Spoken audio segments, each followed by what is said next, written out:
আল্লাযী খলাকাল মাউতা ওয়াল হায়াতা লিয়াবলুয়াকুম আইয়ুকুম আহসানু আমালা। জীবন মরণের মালিক কে? ইসলামের শুরু যুগ প্রারম্ভের যুগ দিন যত ঘটছে আমার নবীজির কালেমার পাল্লা তত ভারী। মিস্টার আবু জেহেল দেখে তার মাথা নষ্ট।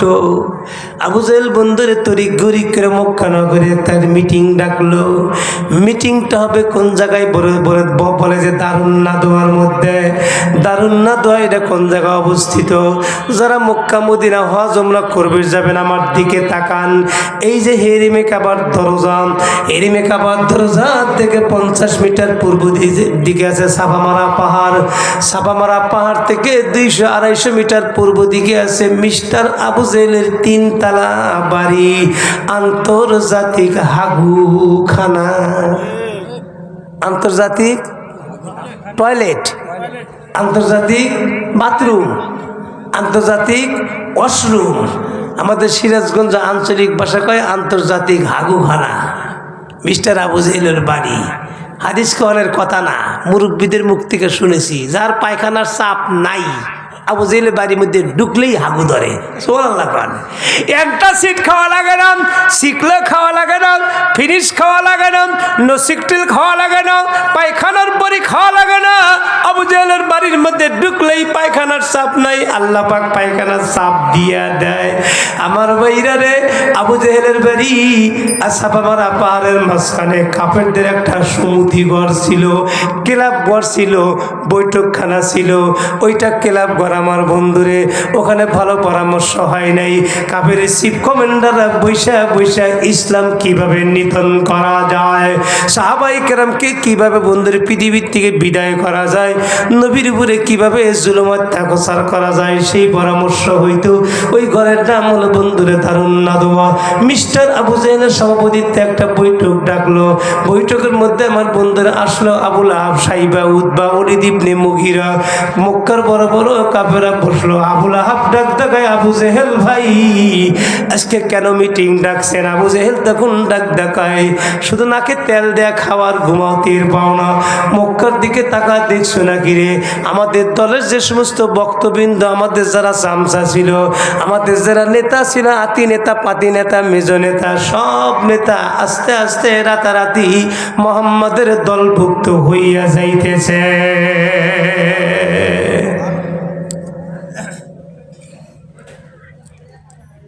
কাফেরদের কাছে পরামর্শ যাইতে হলে কি করা যায়? আবুল আহাব ডাক দেখা, আমার ভাতিজাকে জেলখানার মধ্যে তালাবদ্ধ করে রাখি। সাইবা ডাক দেখা, রে আবুল আহাব, মোহাম্মদকে জেলখানার মধ্যে তালাবদ্ধ করে রাখতে পারবা না। মোহাম্মদের যে কয়জন বর্তমান সাহাবী ভক্তবৃন্দ হইছে, মোহাম্মদের যারা আত্মীয় স্বজন আছে রে, দিলের তালা ভেঙে মোহাম্মদকে মুক্ত করে নিয়ে আসবে। সাইবা ডাক দেখায়, মোহাম্মদকে আমরা এই দেশ থেকে অন্য দেশে তাড়ায়া দেই, ঢাকার থেকে রাজশাহী পাঠা দেই, রংপুর পাঠা দেই। ওলীদ ইবনে মুগীরা তখন ডাক দেখায়, সাইবারে ওই রাজশাহী ওই ঢাকা কি আমাদের সহজাতি ভাই নাই? ওখানে যায় মোহাম্মদ তার মিষ্টি মিষ্টি কথা দিয়ে, মোহাম্মদের আদর্শ আর মোহাম্মদের ভালোবাসা দিয়ে ওখানেও দিন দিন তার পাল্লা ভারী হয়ে যাবে। ওলীদ ইবনে মুগীরা ডাক দেখা, আবু জেহেল ভাই আমার পরামর্শ, মোহাম্মদকে একবারে 2 টুকরা করে দেই। কয় টুকরা? 2 টুকরা। এমন সময় বন্ধুর দারুন নাওদা গেটের মধ্যে একজন লোক দিচ্ছেন। আবু জেহেল কয়, মান আনতা? কে? বাহির থেকে বন্ধুর মাথার মধ্যে পাগড়ি, গায়ের মধ্যে জুব্বা, হাতের মধ্যে লাঠি, আর এক হাতের মধ্যে তসবি, বড় বুজুর্গ। আবু জেহেল কয়, মান আনতা, তুমি কে? কয়, আমি জাতির চাচা। জাতির কি হবে? দেখি ঢাকার মানুষ, শিক্ষিত মানুষ, আপনারা কোন ব্যক্তি হতে পারে এটা বলুন? মাশাআল্লাহ, গোল্ডেন প্লাস, জিপিএ 5 দিয়ে দিস। মুসল্লি একটাই আমার। জাতির চাচা হল মিস্টার ইবলিস, ওর বাপের নাম হলো খবিস, ওর মায়ের নাম হলো নীলবিস, ওর নাম মিস্টার ইবলিস। নামগুলো ধরে রাখেন। শয়তানের বাবার নাম কি কইলাম? খবিস। মায়ের নাম হলো নীলবিষ। এরা দুইজন ছিল আপন ভাই বোন, খবিস আর নীলবিষ। এরা দুইজন ছিল আপন ভাই বোন। এই আপন ভাই বোন পরকিয়া করে অবৈধ একটা সন্তান হয়েছে। সেই সন্তানের নাম হলো মিস্টার ইবলিস। এখন ওয়াজ বুঝে থাকে বলুন, ইবলিস বৈধ না অবৈধ? আরো জোরে বলেন আমার বন্ধুরে। আমার বন্ধু, আমাদের দেশে কত দল আছে, কত গ্রুপ আছে, কত ধর্ম আছে। আওয়ামী লীগ, বিএনপি, জাতীয় পার্টি, চরমলাই, পুরপুরা, দামবাগ, কুতুব বাগ, রাজা বাগ, সালাম বাগ, ল্যাংড়া বাবা, কাদা বাবা, গরম বাবা, ঠান্ডা বাবা, উষা বাবা, দোবা বাবা, মুলা বাবা, কলা বাবা, জট বাবা। আমার বন্ধুরে, হিন্দু, বৌদ্ধ, কামার, কুমার, জেলে, তাঁতি, আদিবাসী, সাঁওতাল, ইহুদি, নাসারা, খ্রিস্টান, বৌদ্ধ, যত দল আছে, যত গুরু আছে, যত ধর্ম আছে, বলুন তো মুসলমান, আপন ভাই বোন কি বিয়া যায়? তাহলে ইবলিস বৈধ না অবৈধ? ওর বাপের নাম খবিস, ওর মায়ের নাম নীলবিষ, ওর নাম মিস্টার ইবলিস। এই ইবলিসের যদি তাফসীর করতে যাই 1 ঘন্টা সময় লাগবে আমার বন্ধুরে। পুরা জিনদের আদিবিতার নাম বলা লাগবে। ওখান থেকে বন্ধুর ইতিহাসটা আমার ফেসবুকের ভিতরে আমার বন্ধুরে ওয়াজ আছে, দেখবেন নেটের ভিতরে, ইউটিউবে শুনবেন বন্ধুরে। ইবলিসের আমার বন্ধুরে তাদের আদিবিতার নাম কি, তাদের দাইল আল্লাহর নাম কি, কে কত বছর হায়াত পেয়েছিল বন্ধুরা আমার বয়ানের মধ্যে আছে। ইউটিউবে যাইয়া মৌলানা আবুল খায়ের আনসারী বলে সার্চ দিবেন, পাই যাবেন। আমার বন্ধু, লম্বা কথা বলতে চাই না, মিস্টার ইবলিস ডাক ডাক আমি জাতির চাচা। আবু জেহেল কয়, চাচা আপনি কি তো খুঁজতেছি, তাড়াতাড়ি ঢুকেন। মিস্টার ইবলিস মিষ্টি মিষ্টি কথা কয়, তোমরা যে পরামর্শ করতে চাও এ দিয়ে কাজ হবে না। তো ওই ওলীদ ইবনে মুগীরা ওই বাটপারে কথা একটু নেওয়া যেতে পারে। ওলীদ ইবনে মুগীরা কথা আল্লাহ পাক কোরআন শরীফে ওয়াজ করছেন, উতুল্লিম বাদা জালিকা জানিন। ওই বদমাইশ হইল পিতৃহীন অবৈধ জাওরার বাচ্চা। বক্তব্য দিছে আল্লাহ। সুবহানাল্লাহ। উতুল্লিম বাদা জালিকা জানিন, কোরআনের আয়াত আল্লাহ নাজিল করেছেন। আল্লাহ কয় ওলীদ ইবনে মুগীরা পিতৃহীন অবৈধ জারস। এই জারস ডাক দেয় পয়গম্বরকে 2 টুকরা করে দেই। অতীতের সুদীর্ঘ 16 বছর পর্যন্ত যারা উলামায়ে ইকরামকে ফাঁসির মঞ্চে দিয়েছে, যারা অমানসিক নির্যাতন করেছে, যারা শাপলা চত্বরে বন্ধুরে মাদ্রাসা পড়ুয়া ছাত্র, কেউ তাহাজ্জুদের নামাজে রত ছিল, কেউ বন্ধুরে কোরআন শরীফ তিলাওয়াতে রত ছিল, কেউ নামাজ পড়তেছে, কেউ ঘুমাইতেছে, কেউ মোনাজাতে 2 লক্ষ বোমা মেরে হাজার হাজার মাদ্রাসা তলবির উলামায়ে কেরামকে শাপলার চত্বর রঞ্জিত করলো। খবর নিয়ে দেখেন যারা এই কামগুলা করছে ওদের একটাও জন্মের ঠিক নাই। ঠিক বললাম না? ঠিক বললাম? শাপলা চত্বরের রক্ত আল্লাহ মেরে নাই। মোদী বিরোধী আন্দোলনের রক্ত আল্লাহ মেরে নাই। 24শে গণঅভ্যুত্থানের শাহবাগ আমার বন্ধুরে, ও দুনিয়ার মুসলমান, এই জুলাই যোদ্ধাদের রক্ত আল্লাহ কবুল করে না। কবুল করেছেন যার কারণে সুদীর্ঘ 16 বছর পর্যন্ত ক্ষমতায় থেকে দুনিয়ার মুসলমান যারা 41 ঘরের নামতা স্বপ্ন দেখতেছিল, আমরা জীবন বা নামতা পড়েছি 20 ঘরের, শেখ হাসিনা নামতা পড়েছে 41 ঘরের। নামতা পড়তে পড়তেই 24 সালে 5ই আগস্টে এদেশের তৌহিদি জনতা, এদেশের ছাত্ররা, এদেশের জুলাই অভ্যুত্থানের সৈনিকরা তাকে এমন খেলা দেখাইছে, বাবুর্চি কয় ম্যাডাম খানা খান, ম্যাডাম কয় পেন্টি পরার সুযোগ না। যারা ঠিক কয় না ওরা আমলিক করে, ঘুষি মারেন। 16 বছর পর্যন্ত জ্বালাইছে, বললে অসুবিধে কি? ইতিহাসগুলো ভালো করে দেখেন, নজর দিয়ে দেখেন কতটুকু বৈধ করেছে, কতটুকু অবৈধ করেছেন। উলামায়ে কেরাম জাতির ভবিষ্যৎ। যারা কোরআনকে পড়ায়, যারা কোরআন পড়ে, এদের চাইতে পৃথিবীতে আর উন্নত মানের মানুষ হতে পারে না। এরাই যদি সন্ত্রাস হয়, এরাই যদি জঙ্গি হয়, একটাই ভাষা ছিল, কওমি মাদ্রাসার থেকে জঙ্গি তৈরি হয়। কওমি মাদ্রাসার মধ্যে তল্লাশি করে পাইছে কি কয়েকটা বড় বড় বগদা ছুরি, যেটা দিয়ে মাদ্রাসার ছাত্ররা গরু জবাই করে চামড়া নিয়ে এসে মাদ্রাসা চালায়। সেই ছুরিগুলা সামনে রেখে থানায় নিয়ে যায়, অস্ত্র শস্ত্র আমার বন্ধুরে তাদের কাপড় দিয়ে ঢাকা থাকে, ওখানে উলামায়ে কেরামকে দাঁড় করা। একটা ভিডিও তুলে বলে, দেখো গাজীপুর জামিয়া ইসলামিয়া অমুক মাদ্রাসা থেকে 500 তরবারি, 6টা রিভলভার, 100টা আমার বন্ধুর গোলা বারুদ পাওয়া গেছে, এই বলে জঙ্গির তহমত দেয়। একজন বিজ্ঞ রাজনীতিবিদ বলেছেন, কওমি মাদ্রাসা রক্তের মধ্যে ইয়াবার গন্ধ নাই, গাজার গন্ধ নাই, তাদের রক্তের ভিতরে সন্ত্রাসের কোনো গন্ধ পাওয়া যায় না।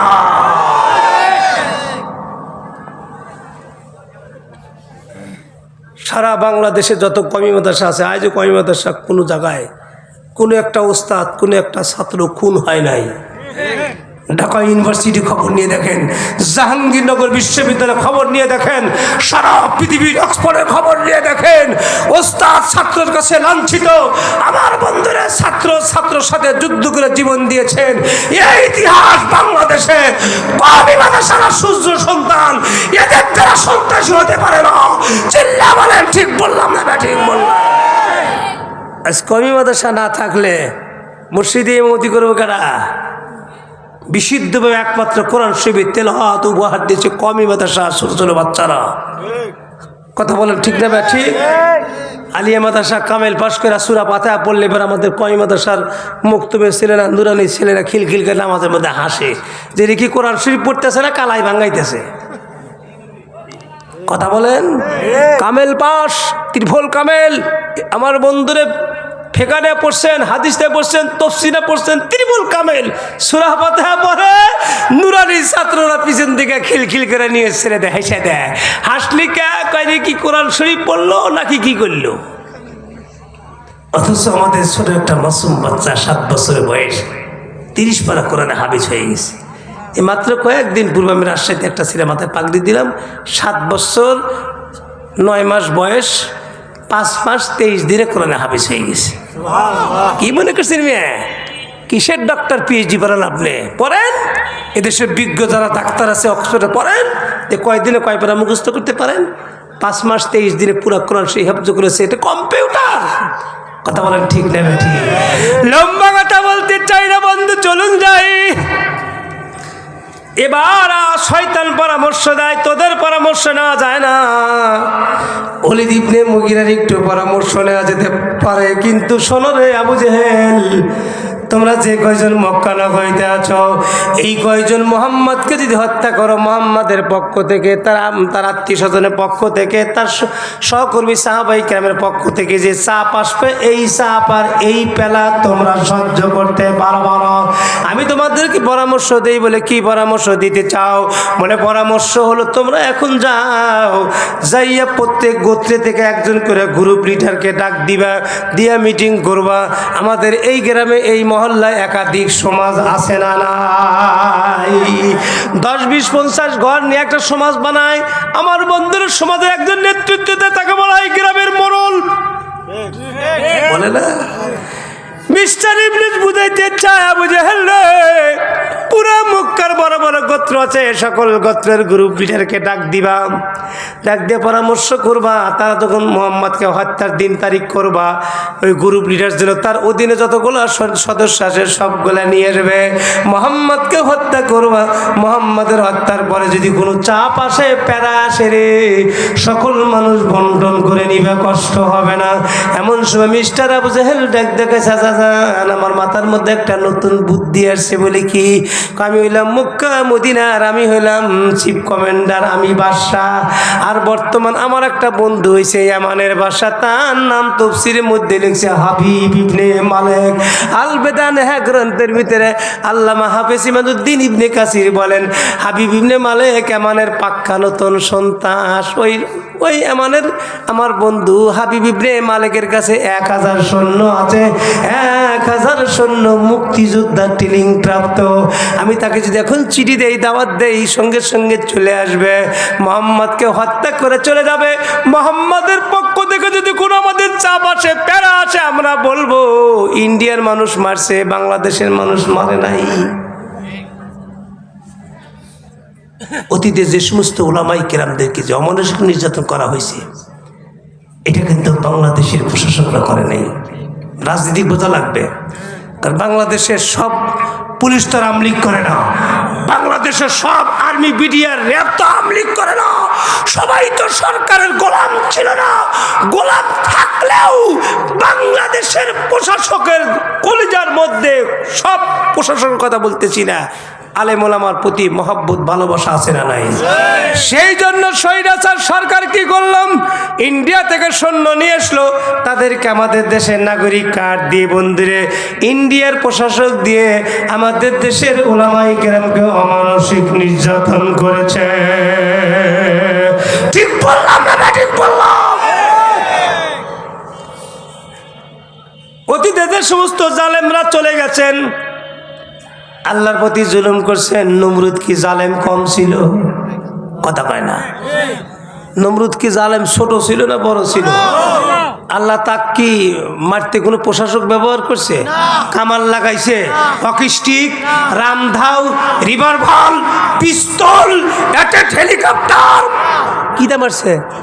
মশাটা প্রতিবন্ধী মশা, ভালো মশা না, সুস্থ মশা না, মশা ল্যাংরা, মশা লুলা, মশা কানা, মশা বোবা, দামি মশা দিয়ে যদি নমরুদকে মারা হতো, নমরুদের মৃত্যুটা একটু উন্নত হইতো। সেই জন্য আল্লাহ পাক এমন একটা মশা দা মারছে যে মশা প্রতিবন্ধী।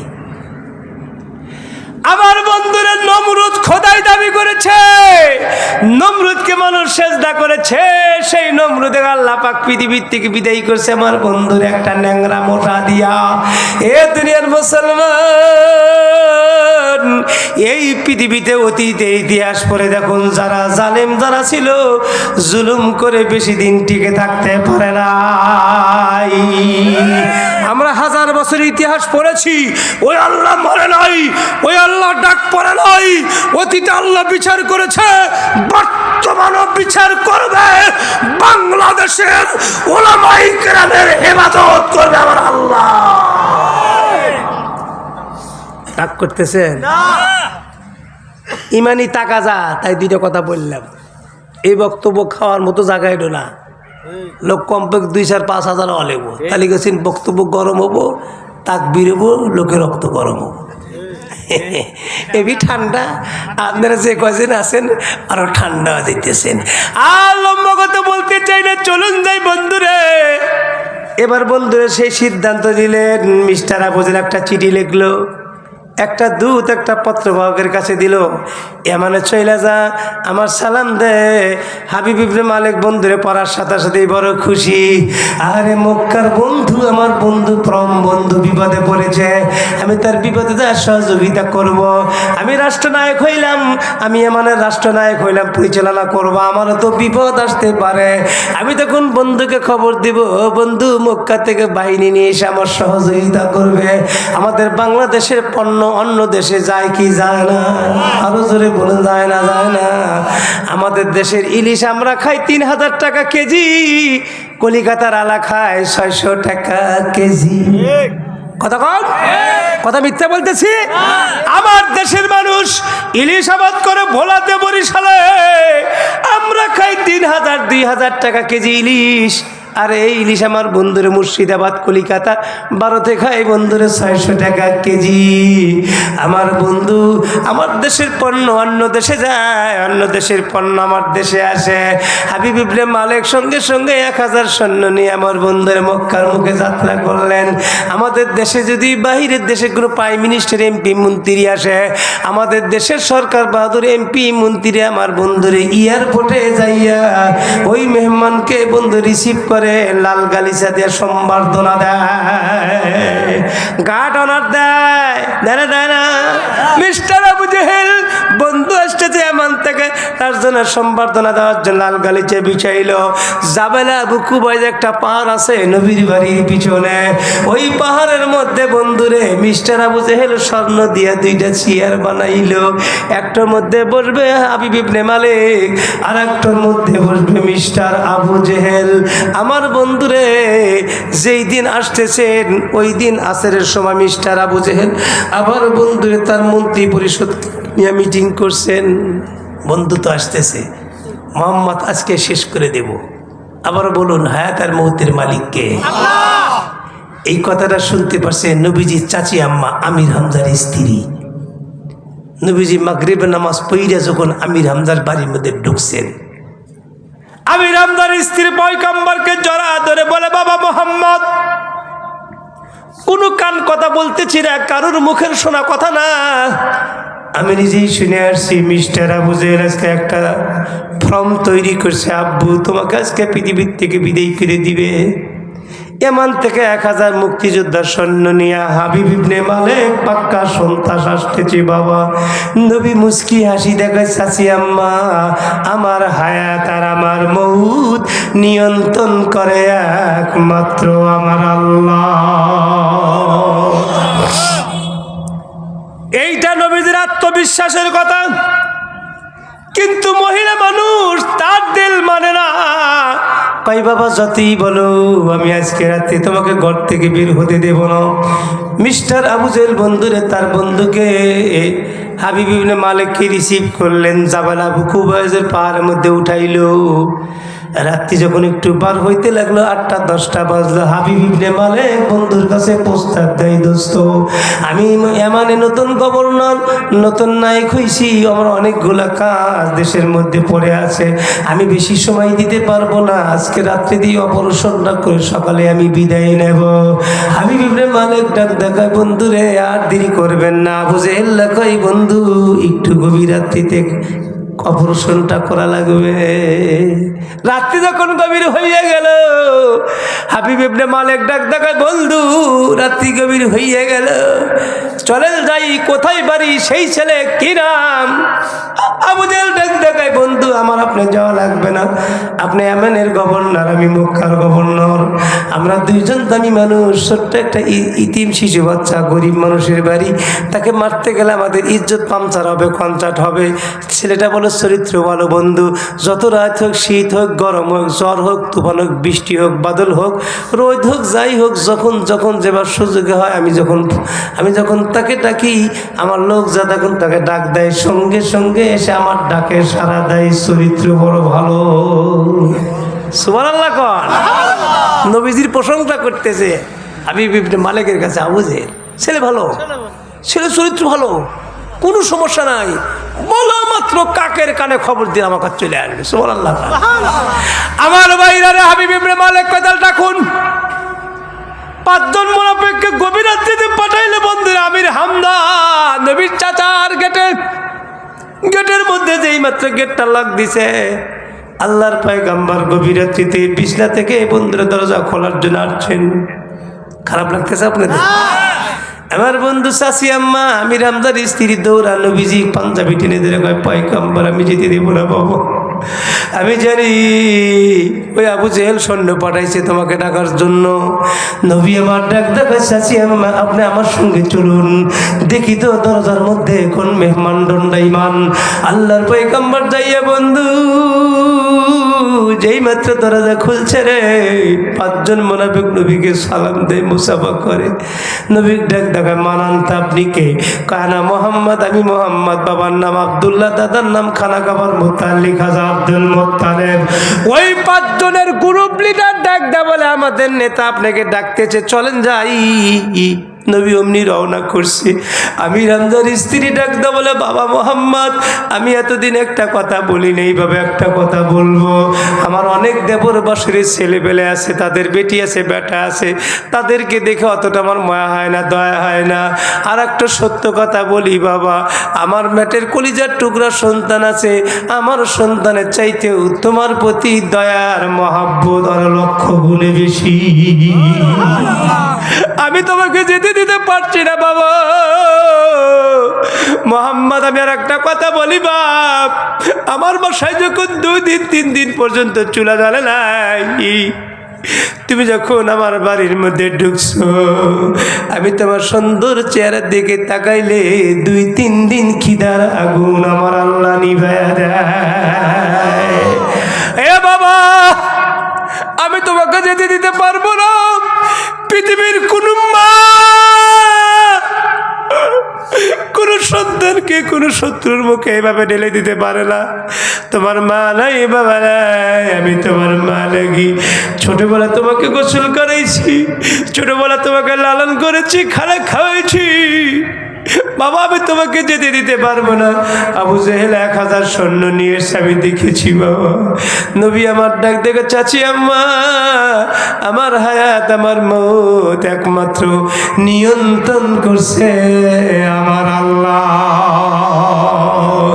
আমি রামদার স্ত্রী দেখুন লাগ দেখায় বাবা মোহাম্মদ, যদি যেতেই হয় তোমার চাচা মিয়া বাহিরে গেছে, আসলে এবার তোমার চাচা মিয়াকে সঙ্গে পাঠাবো।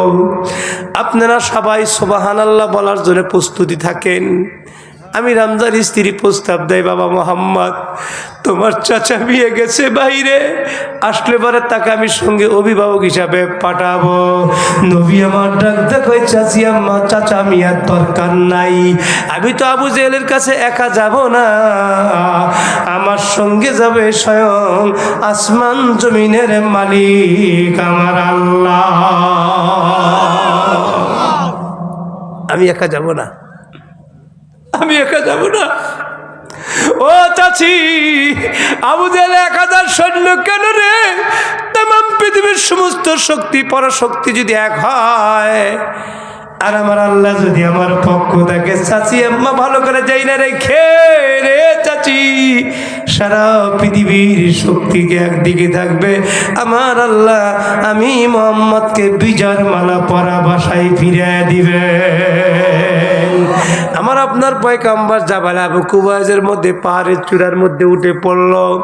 একদম 14ই পূর্ণিমা জ্যোৎস্না রাত, রাতের দিন বন্ধুরে তো মিস করা যায় না, পার্থক্য করা যায় না। আমার বন্ধুরা আল্লাহর পয়গাম্বর আগে আগে রওনা, পিছে পিছে 5 জন মোনাফিক। নবী যাইয়া আবু জেহেল আবু বন্ধু হাবিব ইবনে মালিকের 2 চেয়ারের সামনে যা ডাকদা, আসসালামু আলাইকুম ইয়া আম্মি। ইয়া আম্মি শব্দটা অর্থ হলো ও চাচ্চু, ও চাচ্চু আমি তোমাকে শান্তি রহমত বর্ষিত করলাম। নবী যেই মাত্র 2 চেয়ারের মাঝখানে সালাম দিছে, হাবিব ইবনে মালিক পয়গাম্বরের চিঠিমধুর কণ্ঠ সালাম শুইনা নবীর দিকে তাকায়া হাবিব ইবনে মালিক স্বর্ণ চেয়ার থেকে দাঁড়ায় গেছে। শুধু দাঁড়া যায় নাই বন্ধুরা, 14ই পূর্ণিমা জ্যোৎস্না রাত্রি হাবিব ইবনে মালিক একবার চন্দ্রের দিকে তাকায়, আবার আমার নবীর চেহারার দিকে তাকায়, একবার চন্দ্রের দিকে তাকায়, আবার নবীর চেহারার দিকে তাকায়। থাকতে থাকতে ধাঁধা লেগে গেছে। আবু জেহেল ধাক্কা দিয়ে কই, বন্ধু ইয়ামান থেকে নিয়ে আসলাম, স্বর্ণ চেয়ারে বসাইলাম, লাল গালিচার সম্বর্ধনা দিলাম, বন্ধুরা আমার শত্রু আপনার সামনে, কেন তাকে শেষ করছেন না? হাবিব ইবনে মালিক আবু জেহেলকে ধাক্কা দিয়ে গেছি, আরে ভাই রে আবু জেহেল, কাকে মারতে আনছিস তুই? কাকে মারতে আনছিস? আমি ওই চন্দ্র দেখলাম, আমি মোহাম্মদের চেহারা দেখলাম, ওই চন্দ্রের মধ্যে স্পট আছে রে, শিশু মোহাম্মদের চেহারার মধ্যে বিন্দু মাত্র স্পট আর দাগ নাই।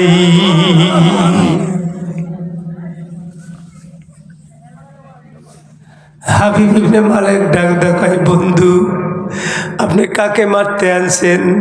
আমি মোহাম্মদকে 2টা প্রশ্ন করব, মোহাম্মদ যদি প্রশ্নের উত্তর দিতে পারে রে আবু জেহেল, আমি তো কালমা পড়বই।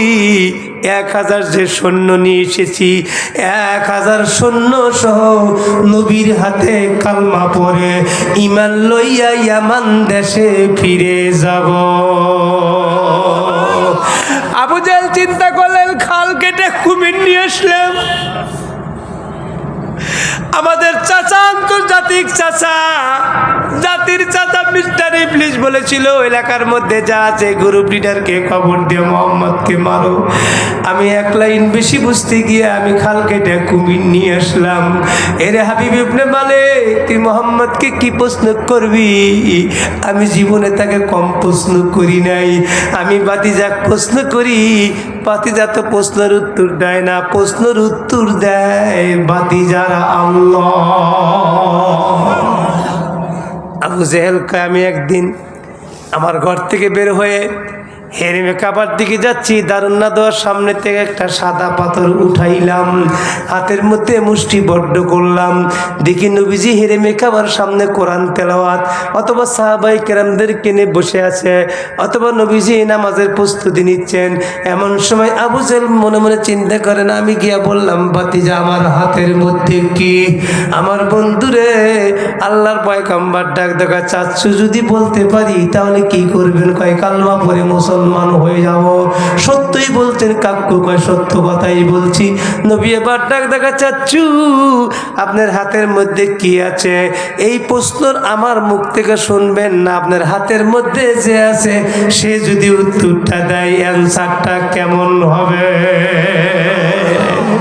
আবু জেহেল চিন্তা করে, আয় রে, আমি ভাতিজাকে প্রশ্ন করি সহজ, ভাতিজা প্রশ্ন কঠিন বানায় নাই।